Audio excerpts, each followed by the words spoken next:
Boozed and Bothered on occasion may contain content that readers and listeners find offensive or distasteful. The views and opinions expressed on this podcast or on the articles on the website are solely those of the individual authors, speakers, and or guests, and do not necessarily reflect the views of Boozed and Bothered as a whole or the views of any of Boozed and Bothered's affiliate or parent companies and organizations. Enjoy the show. France has banned guns. They haven't hit a single target. All they've hit is children. Now they're rolling down the street with a fucking Panzer. You wouldn't just jump in and get all up in it. All of a sudden, you both take like 3 steps back and fucking look at me like I'm a weirdo. Ice-T was coming to pick him up. 18th century relic, my fat fucking ass. They're locking up the detergent. Can we not take a turn as Conspiracy Town, please? I feel like there should not be 1,000 people on the freeway right Why the fuck not? Knowledge could be anything, and nuts and Do you think police brutality is an issue? Oh wait, we're putting tinfoil on. That's coming in through the bum. now. I'm straight white male. Derp, derp, derpy, derp, derp. I'm not gonna get boozed and bothered about it. Cheers to that. Can I appeal?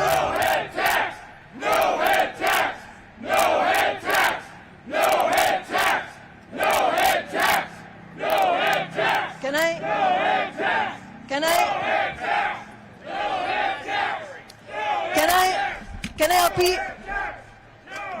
Can I make an appeal to my brothers in the labor movement? As you know, I'm also a rank and file member of the labor movement.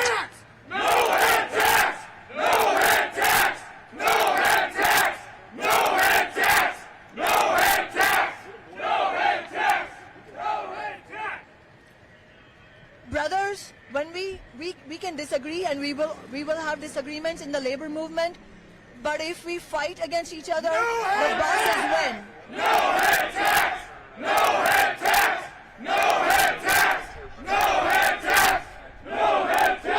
That's why I invite one of you to speak here with us. You can say exactly what you think, but rather than chanting against each other, let's hear each other out.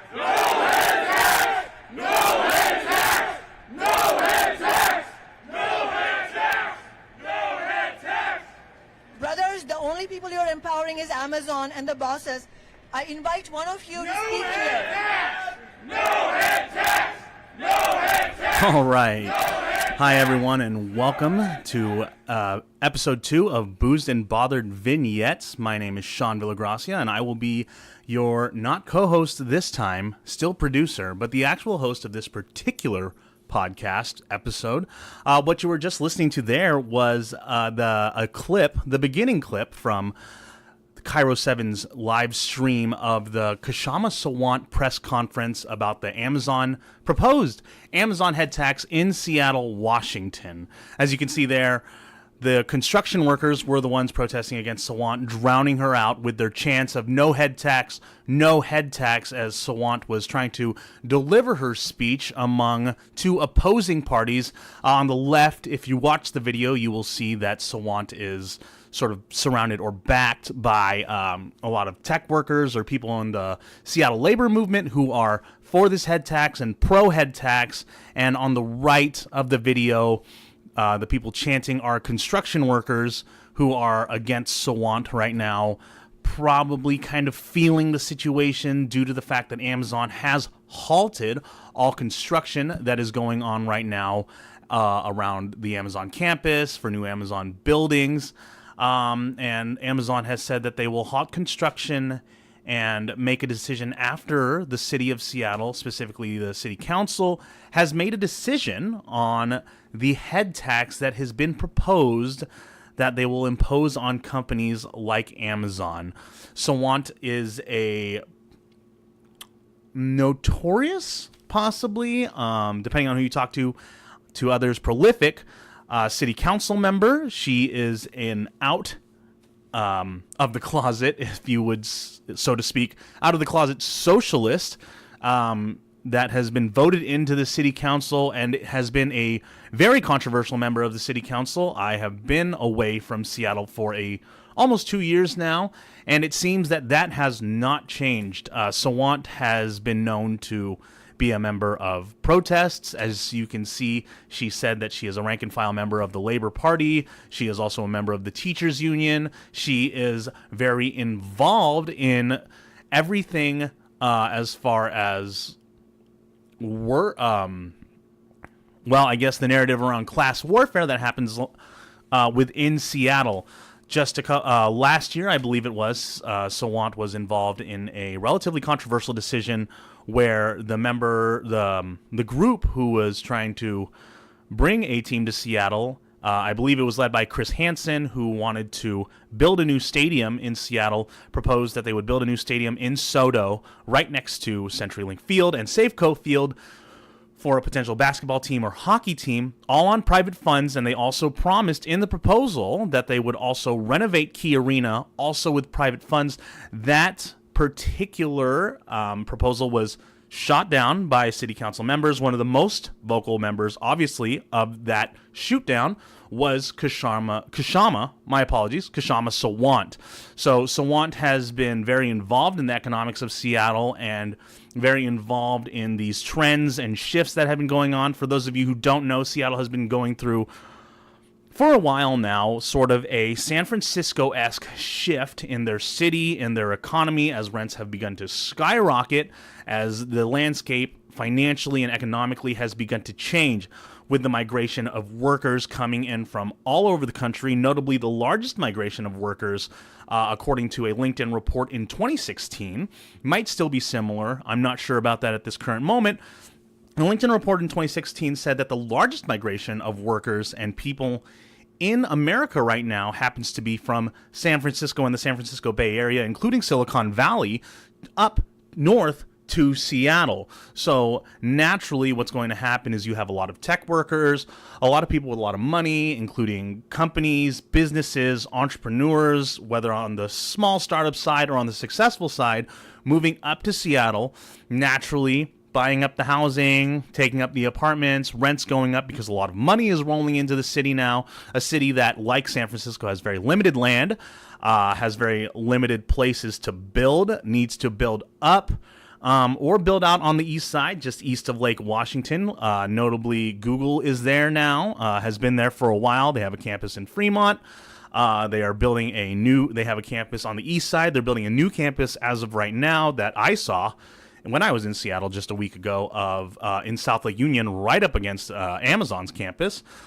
You still have Microsoft there. Apple does have a presence there. Facebook, also another notable, gigantic Silicon Valley, who is also building a campus there of their own. They already established a building. They're looking to expand. So there's a lot going on in Seattle right now, and there's a lot of shifting in the landscape.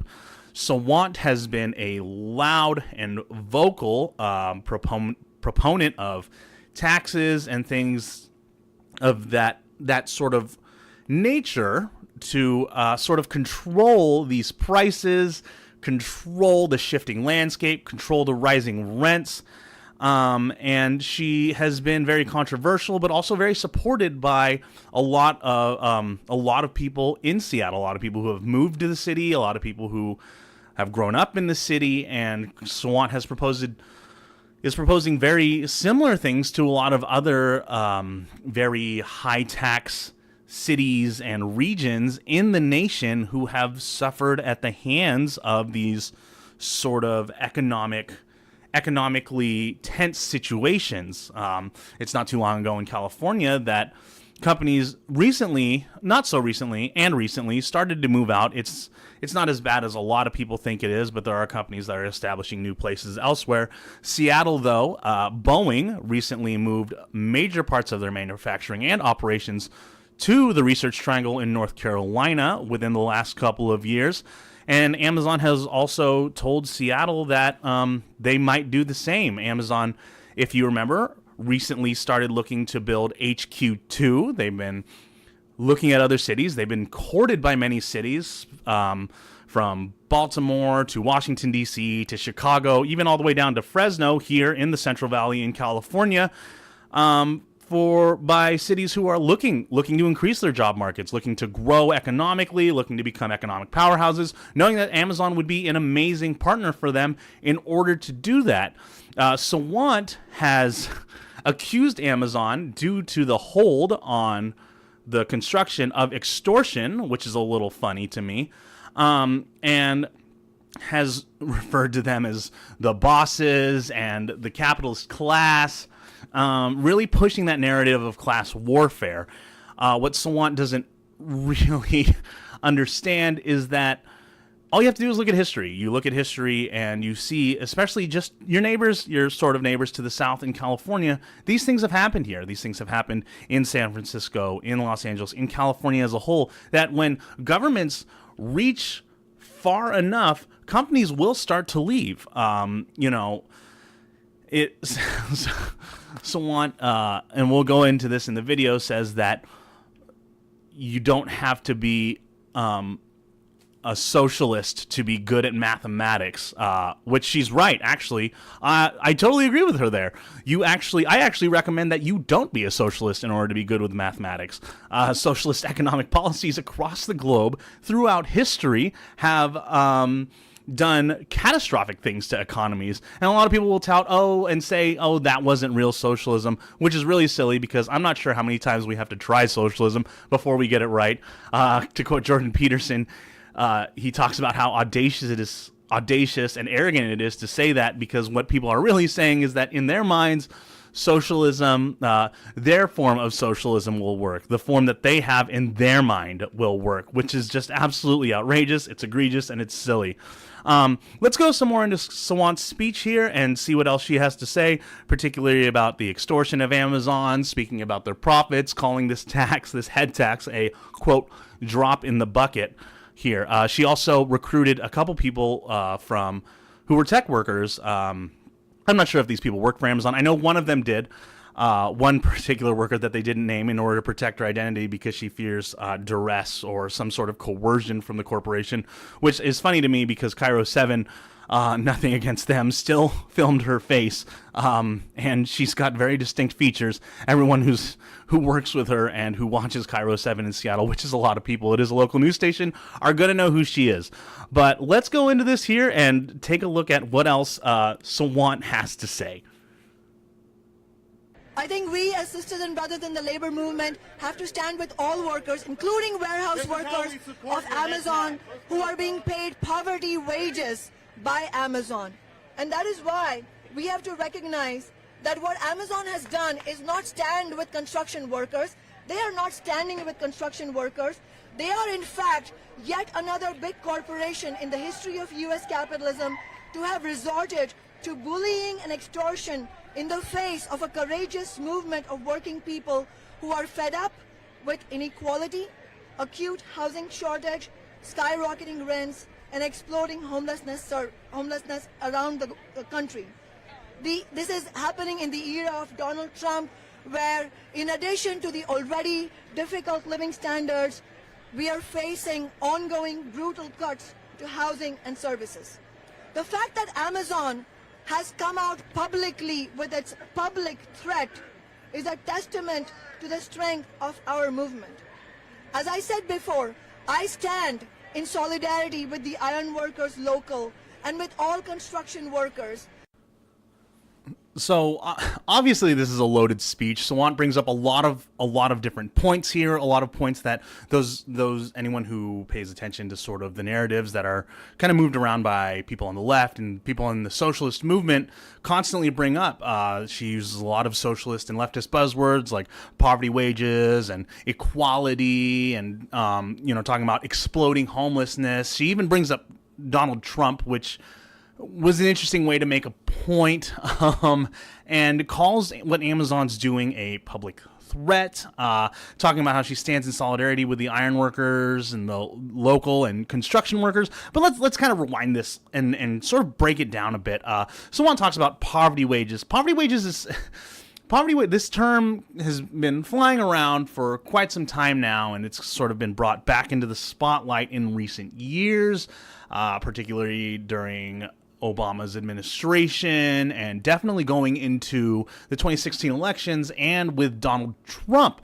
Poverty wages is a very ambiguous term.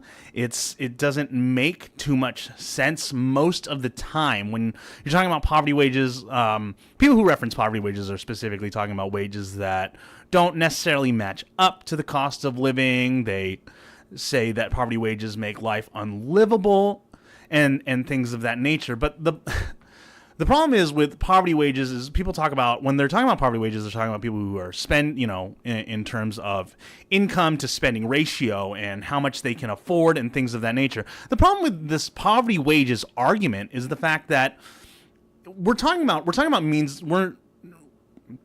it's directed toward cost of living, but really what the poverty wages argument should really be about is not really poverty wages. We should really be talking about living within your means. When talking about, if we go to the extreme, we can talk about the list of, let's say, major NFL players who have made it to the big league, who were starters, who lived that life of luxury and wealth and fame, who later on ended their careers, or their careers were ended due to an injury, or they retired, or they were just no longer good anymore for whatever reason, and ended up broke. These are men who are making upwards of 6 or 7 figures who who are going and spending all their money. They're not being financially conscious. They're not being economically conservative with their money, and they're going out and they're just blowing it on everything. Why they make that decision is really, none of my business, to be completely honest.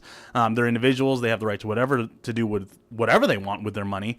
But there's such a stark contrast. You have people like Vince Young, per se, who was most well known for his short tenure on the Tennessee Titans, who came out in his rookie year and just kind of blew up and made a lot of money. And a few years later, we find out that Vince Young is almost broke. He doesn't have a lot of money left. He's really struggling. And then you have guys on the other side of the spectrum, not particularly in the NFL, but let's say Shaquille O'Neal, who went off and finished college and did all that, but has had a prolific career as an NBA player, who made a lot of money and still has a lot of money. This is a man who continues to invest, who continues to stay smart with his finances, who makes what he can. He's still a broadcaster. He's on, I believe it's TNT.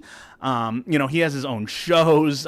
He's on Numbers Never Lie and Shaqtin' a Fool and things of that nature. So Shaq has definitely gone on and continued his career, and not only just kept the money flowing in, but has also kept the money that has been flowing in, and has done a lot with it and made it safe and done the best that he can to secure his future. Now, we can take this, and this is obviously a very extreme scenario, so we'll pull it down sort of back to this middle class, even lower class level. There are tons of people out there who don't make a lot of money, who maybe make under $30,000 a year, $40,000, $50,000 even, living in high cost of living markets, who still manage to make it work. And they do this by watching their finances, by living within their means. Obviously, if you don't make that much money, if you're under 30,000 or under 40,000 or whatever, you kind of have to live outside of, per se, a city like Seattle. You have to live in the suburbs, maybe on the north side. The east side is a little pricey because there are still a lot of tech workers and large companies out there who are sort of driving up the prices due to the money that's kind of flowing through those areas. But you have places like, for instance, I was living in Kent, which is about 45 minutes south of Seattle. There's still accessible transit. It's an inconvenient and long commute, but it's there.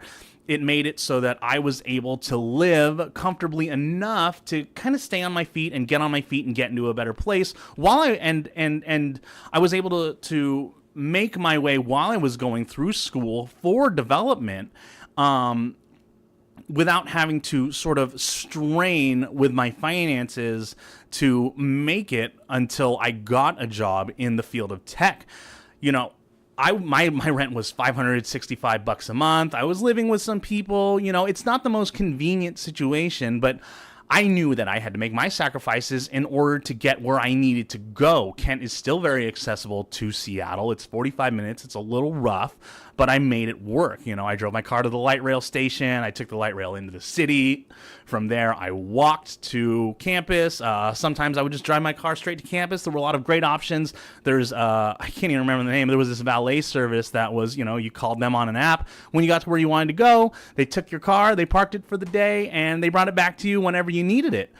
So Sawant and a lot of people on the left throw around this term of poverty wages and this term of living wage, as if it's going to make things better, as if it has any meaning behind it. It has no meaning behind it. The problem with a living wage is that, we're talking about mathematics here in the term of economics. When more money is flowing into an economy, prices will go up. If less money is flowing into an economy, prices will stay low. And we see this. We can see this in examples all across the nation. I mean, you talk about Seattle previous to its tech boom. The prices were low. It was an easier city to live in. And then as the tech boom happened, the prices rose. Even before the tech boom, Seattle still had that wall known to most people in rural areas or suburban areas called cost of living. This is a thing that happens. It's natural. It's a market response. There's no thing you can do like a high minimum wage, like $15 an hour, which Seattle passed a few years ago, that'll make it any better. In fact, $15 an hour didn't make it any better. It didn't attribute to a better situation. In fact, the situation still stayed tough. It still stayed rough. So Sawant talking about poverty wages and thinking that she's proposing some sort of solution is just an empty promise. There's nothing behind it. Historically, there has never been anything behind it. And it's really just a buzzword. It's a very marketable buzzword that a lot of people in left-wing leadership use in order to rally people behind their causes of raising these taxes that eventually do take down and break down economies. She also goes on to talk about Amazon not standing with construction workers, which is a little silly. I don't know. Maybe it... she was just reading off of her script that she had written for herself. The problem was, and we're going to go a little backwards here, and we're going to go into that other speech, but there was another construction worker who was on the other side of the microphone, who was who's really leading those no head tax chants, who talked about how Amazon paid the construction workers incredibly well. They provided them health care, they provided them benefits, they provided them retirements. So when she talks about Amazon not standing with construction workers, it really just shows how out of touch she is with people, and she says, oh, I'm a rank and file member of, the Ironworkers Local or whatever, but it doesn't mean anything. She's so great. She pays her dues. She pays her memberships. But what does that mean? It means nothing. It just means that she's got a membership, card carrying member. She's on the books, whatever it is, but she still is a city council member. She's still in politics. She's not down there on the ground floor. She's looking from her ivory tower down onto these people, and she's really thinking that she knows better. I mean, by saying, after a construction worker comes out and they say that she's not standing with construction workers is just hilarious to me. This construction worker is talking about how Amazon has provided for him and has provided for his family with the pay that he is given. His wage is enough. His salary is enough. His benefits are enough. He has a retirement plan.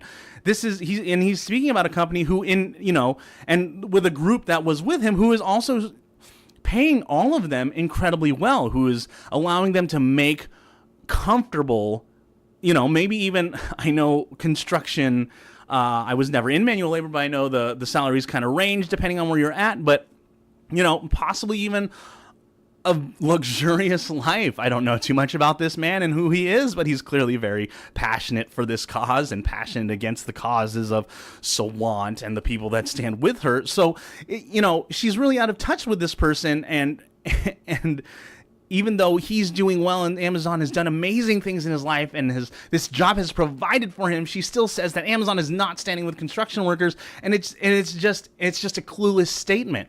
She also goes on to accuse Amazon of extortion. Because they're stopping construction and they're saying, we're going to leave Seattle if you levy this tax against us. The problem is that the extortion starts with Seattle City Council. It starts with the Seattle City government.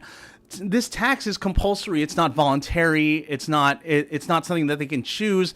And Amazon would have fines levied against them or whatever it would take to sort of put them back on their heels or shut them down in order to get that money out of them. The real culprit of extortion here is the Seattle City government, who is levying this, attempting to levy this tax against them in order to pull money from the company and really just, drive whatever causes that they have in their city government, who has, entirely mismanaged the funds that they have received. Seattle receives hundreds of millions from multiple sources, including a large stream of money from the federal government every single year when it comes to dealing with their homeless crisis. But the problem is that what have they done with that money? They've done nothing good with that money. There's still tent cities all over the city of Seattle, people who can't afford anything, who are trying to survive. I mean, going back to the cost of living thing, I know some of these people do work, but they're just trying to live in the city of Seattle, and they may claim to have some sort of right to some sort of housing there, which is, in my opinion, unfounded. But Seattle, nonetheless, Seattle has done nothing with the money for this homeless crisis. My apologies. This homeless crisis, and they're pushing these crazy policies like safe injection sites and things like that are only going to take away from whatever streams of money that they're going to get coming in, or are trying to get coming in, or will get coming in the future. They're not really doing anything for the city of Seattle. They're not doing anything for the people. And people in left-wing leadership constantly claim that, once we get this money, it'll get better, and it'll get people sort of posing these utopian ideas. It'll take a while, but it'll happen. But all that's happened is that the situation has only gotten worse. It's only gotten worse. The cost of living has only skyrocketed, which is unfortunate, yes, and I do understand that is a bit of an issue. It makes it hard for people in Seattle to kind of stay there and stay within the city or maintain some sort of life. I get it. I totally get it. But the fact of the matter is that these policies aren't going to do anything. And Seattle has constantly, over the years, pushed more and more and more of these policies, these taxes, these spending bills, and Seattle's only gotten worse. So, Sawant, who is an engineer in a city like Seattle, which is a data-driven city. This is a city that is a tech city, and tech companies are very data-driven. Data is the new oil, as they say. Sawant's not referencing the data here. She's not. She's just being an ideologue. She's spitting out buzzwords, and she's not really proposing real solutions except for give us more money. Give this government more money so that we can save you. But the government has a terrible track record in Seattle. I mean, in general, really. But, talking about the context of the situation, the government in Seattle has a terrible track record of doing what's right with this money, and they have a terrible track record of maintaining the money, of being fiscally responsible with the money. So to go out and ask for more and levy these taxes against companies and then accuse a company of extortion when they say, hey, we're going to leave is hilarious to me.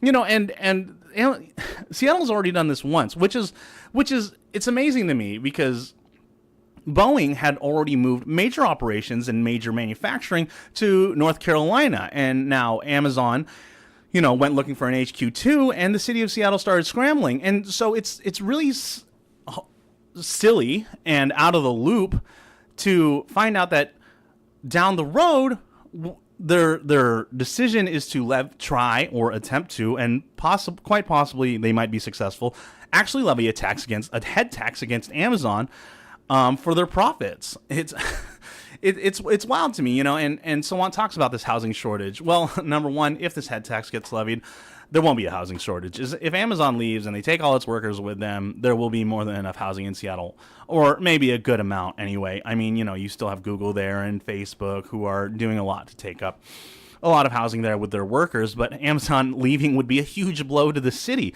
The housing shortage in Seattle is more than just money, though. I mean, they are building on limited landmass, much like the peninsula out in the San Francisco Bay Area. Seattle is on an isthmus. There is not a lot of room there. There's not a lot of room to build any new roads, which explains why they have the fourth worst traffic in the entire country. They only really have two major highways rolling in and out of it through the north and the south. I-90 and 520 really just come to a halt because, they can't really go west and cross the Puget Sound into the West Peninsula. So, the housing shortage it's being simplified here, which is a problem that a lot of people tend to have when they talk about economics. Is economic problems are very multifaceted. So to reduce the housing shortage to something that you can put on Amazon is ignorant. it's arrogant, and it's misleading. You're misleading a lot of people when you're talking about how Amazon is somehow a culprit of this housing crisis, is somehow a culprit of homelessness, when there's so much more to it. This exploding homelessness that Sawant talks about, which Seattle city government, as I said before, has a lot to do with this. They have a huge hand in the homelessness that happens in the city of Seattle. There's so much that goes on. There's so much money that rolls in, but the homelessness isn't being fixed. There are still homeless people. There are still tent cities. Then these tent cities are expanding, and no one is really doing anything to handle these tent cities and handle the expansion of them and the explosion of them and the growth of them. So Sawant is really just deferring here. She's deferring because, I don't know if Sawant is dumb. She, I think you have to have some sort of prowess to get into public office. So I don't think she's an entire idiot. I think she's miseducated when it comes to economics. But the problem is she's misguiding people here. She's misguiding people with these buzzwords and these things that she says. Sawant really needs to look at the Seattle city government itself, because yes, Amazon is not without sin, but neither is the Seattle city government. And to assume that there's this vigilant body that sits on above everybody and knows what's best, yet here they are, they're mismanaging hundreds of millions in funds of that comes in funds that comes in across the country in order to deal with the homelessness. It's really something that the Seattle City Council really needs to sit down and take a look at and actually handle. It's not about appropriating more funds. You guys are getting hundreds of millions of funds, and you have thousands upon tens of thousands of homeless people in Seattle, and you've got hundreds of millions of dollars that you're getting in order to deal with this problem. But nothing seems to be changing. And so levying a head tax against Amazon in order to build housing is just silly to me. You take those hundreds of millions and reappropriate them. Figure out where they're going. Figure out what you're doing with this money and fix the problem, because you're just spending it. You're blowing all this money. It's not going anywhere useful, and it's only causing more problems. And your solution is just to get more money. It's like a teenager who wants their parents' wallet. They keep blowing mom and dad's money, and they're saying, "Hey, mom, dad, I need a bigger allowance. I need another credit card." Don't do that. That doesn't work out well for anyone. It doesn't work out well for that teenager, and it's certainly not going to work out well for the city of Seattle. Someone also brings up Trump, which, okay, he's a crazy, and I think we can all agree on that. Most people, anyway. But that's another buzzword. Trump is another buzzword, and yes, there are cuts to housing and things like that. But poverty as a whole has been reducing across the country, and we're at the lowest employment rate historically in a very long time, or unemployment rate, I should say. I'm sorry, lowest unemployment rate historically in a very long time. And so Sawant to bring up Trump is really just all she's doing is she's just driving her narrative even more here. She's really just pushing this anti-Trump narrative, this resistance narrative that really has nothing to do with this. You're talking about dealing with a company here. You're talking about dealing with Amazon, who is not without sin, yes, but to bring Trump into this, first off, Bezos is an avid enemy of Trump. These narratives are pushed in the Washington Post, and Bezos talks about it a lot. Trump hates Bezos. He's trying to do what he can to break up Amazon and really shatter that company any way he can, really using the overreach of the federal government in order to do that. So, it's also, once again, from Sawant, incredibly out of touch to take Bezos and Trump and put them on the same side. They're not on the same side at all. Not even remotely, and to bring up Trump is really just taking away from your point. Homelessness has been going, poverty has been going down, and all these other things have been going down. Now, it's a little unfair to just advocate for Trump for those things. A lot of this had to do with Barack Obama's administration. Now, Barack Obama isn't the only one who's responsible for this thing. I think as we said in our last podcast in episode 21, the president gets way too much credit for good or bad economies. But poverty rate, black unemployment, Mexican unemployment, all those things were coming down at the end of, toward the finish of Obama's tenure. So to bring up Trump and to use him as a point against Amazon is or against you, really, to make a point against Trump for the purposes of dealing with Amazon is really out of touch. Trump and Amazon are on opposite sides of the aisle. They don't like each other. They are not friends. They are big enemies, and they're constantly going toe to toe with each other. And we see that in the media all the time. We see that on Twitter. Sawant calls it a threat. She goes on to call what Amazon's doing a threat to Seattle. Well, yes, you might be right. Amazon might be threatening to leave, but there's a reason for that, and what Seattle is really doing is threatening Amazon. They're threatening Amazon with this tax that everyone calls a drop in the bucket. We all know how slippery of a slope that is, and says Trump is, Bezos or Amazon itself is threatening to leave the city of Seattle. Well, yeah, companies have left California for things like this. Boeing has left Seattle for things like this. Companies have moved out of Seattle onto the east side for things like this.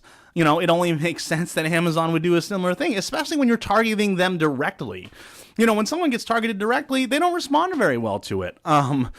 Conservatives and neoconservatives, especially throughout the previous administration and all of its 8 years, were constantly being targeted and constantly being trampled on. Their views are trampled on. Are their views valid? Not all of them. A lot of them are crazy. There's a number of people in that party who are incredibly racist and, probably shouldn't have a huge platform.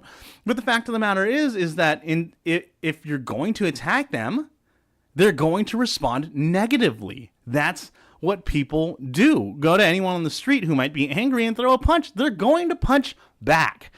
Amazon, this is a natural response from anyone who would be receiving these sorts of actions against them. Of course, Amazon's threatening to leave. And you know what? It's their right to do so. I'm sorry. I said it. It is. So, and she says she stands in solidarity with ironworkers and local construction workers. Again, totally out of touch. We're about to go and listen to this speech from the construction worker who was leading these chants just now, and just to give you guys sort of a contrast of what this sounds like, so that you can see just how out of touch and just kind of how clueless Sawant is when she says things like that. Let's play the clip. Amazon is a responsible developer that pays living wages and provides living wage jobs for the construction industry. They don't have a requirement to pay prevailing wage, but they do. They provide health insurance and retirement for ironworkers on that project. All of these projects. They have provided more than 1 million man-hours in the last year alone to provide family wage jobs for people in and around this community. Homelessness is an enormous issue, not just an Amazon issue. It needs to have a regional approach that is fair and reasonable, something that this is not. And we would call for a more appropriate solution. We do know that the county executive and the mayor of Seattle announced today that they are working together to come up with a more regional approach, and we support that. Thank you. Hey, Chris, can you tell me how you feel about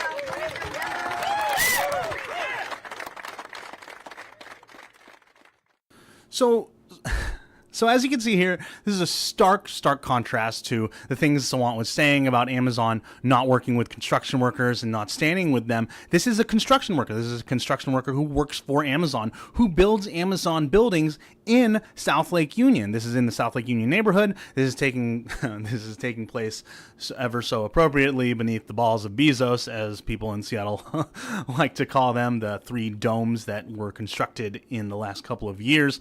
They were a new project as far as building goes for Amazon. It's a new office building. It's actually pretty cool inside. I haven't been there. I've seen a lot of clips. I would love to check it out. But anyway, this is a man, and the men who and women who are standing with him, who are on his side, he's talking about the wages, the benefits, the things that Amazon has provided for them and their families, and how they are able to live. They're able to use their skill set to make a living constructing the campus for Amazon. so they're clearly on Amazon's side here. Amazon has, admirably done well for their lives and has done well for them and has done good things for their workers here. Obviously, construction is a skill set, so it's going to be paid a little bit more than possibly a warehouse worker. But to harken back to that point, Sawant talks about these poverty wages once again when it comes to these warehouse workers and people sort of on the lower end, or like janitors and the lower end of Amazon's sort of totem pole, but these are all things that unfortunately can be automated, and that this is a valid point to talk about automation, because when we're talking about raising wages and we're talking about levying these taxes and we're talking about impacting these companies financially for their profits or their successes or for whatever reason you want to impact them for, because they're the capitalist class, and this narrative, a lot of left-wing leadership, my apologies, once again, they are out of touch. They're out of touch with what happens. Sawant is a former software engineer. Software engineers were data-driven people. People in tech are data-driven people, and to just throw these words out there is so out of touch. It's so silly to me, because you look at these places around the world, around the country even, that have just raised these wages to sort of obnoxious levels, and what's happened? Well, McDonald's is a very good example of this. I'm walking. Actually, just recently I was walking through the airport. I was walking through Sacramento International Airport, and I'm walking to my gate on my way to Seattle. And what I see is the McDonald's. The McDonald's has gone through some renovations. What do? They have touch screens now for ordering your food.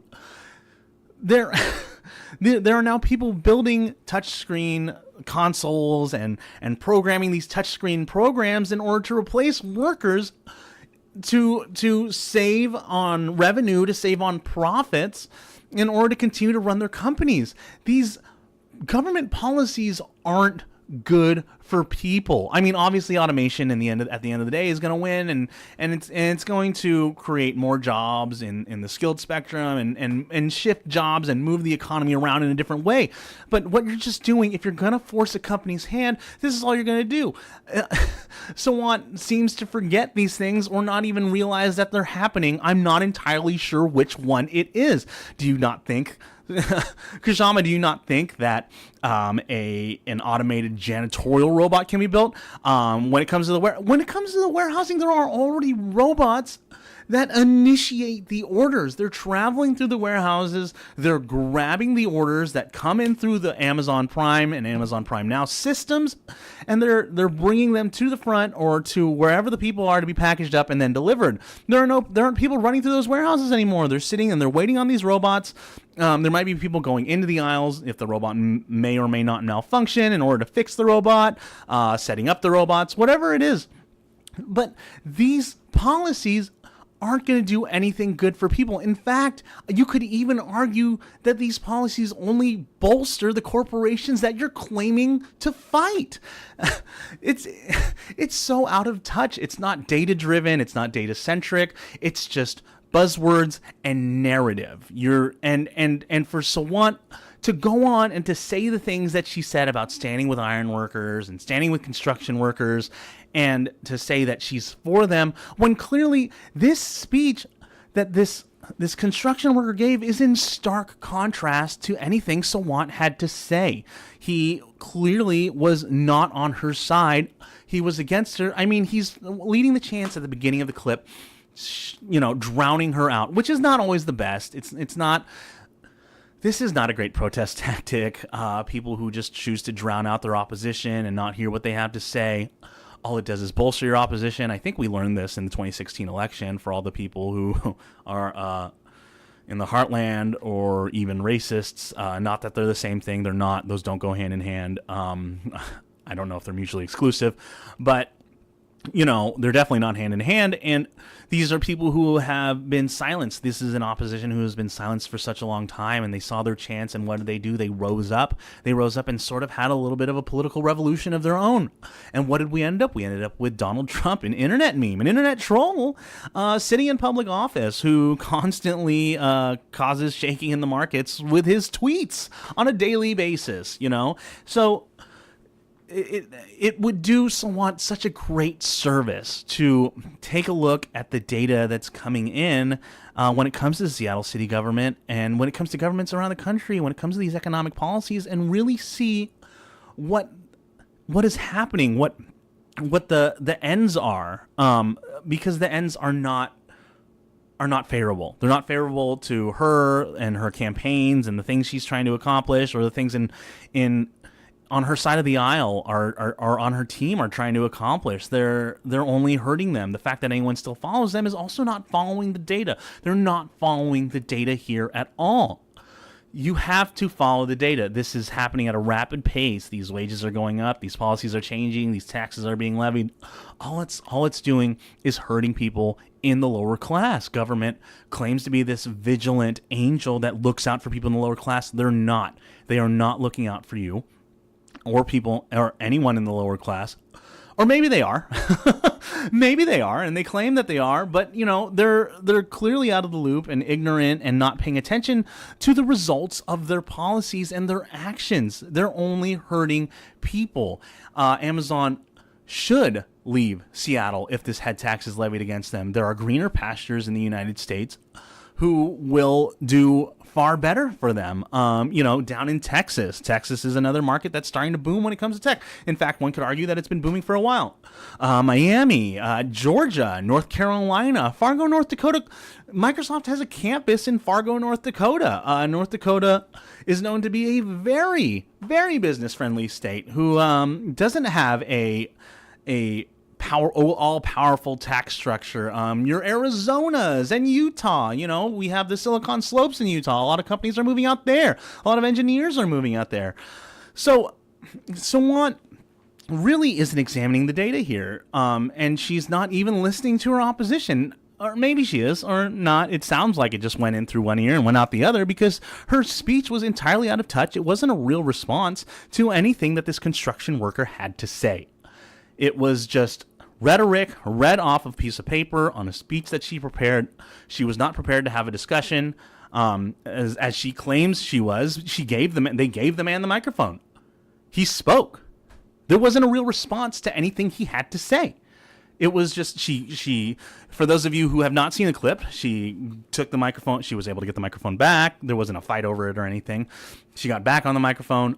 She walks up to it, she pulls out her piece of paper, and she just starts reading her script and just reading these words that are written down for her to say in order to, bolster passion in her party and on her side. This isn't a real response. This isn't a debate. This isn't a discussion. She's not doing that. She's not getting in touch with these people as she claimed to do at the beginning when she said, "Oh, I want you to talk. I want my brothers and sisters or whatever to talk." She's not talking to them. She's talking at them. Clearly, she didn't put her paper down and truly respond to what this man had to say and truly respond to the concerns of the people who are protesting against her at this press conference.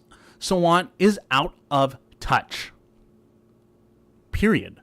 She doesn't listen to her, all the constituency. She's just driving her political narrative. And yeah, she has her concerns. She's from India and she had problems with the caste system, which is again, a result of overreaching government in India. And for, Sawant to come here and to accuse all these other companies of what they do, being the reason that these things are happening in the city of Seattle or across the nation, because she did include the entire nation in this narrative that she's trying to push, is just silly. She's not listening. She's out of touch. She's once again another politician who's out of touch. Not just on the left. There are politicians out of touch on the right also. I mean, your Paul Ryans, your Ted Cruz's, your Marco Rubios, all those guys.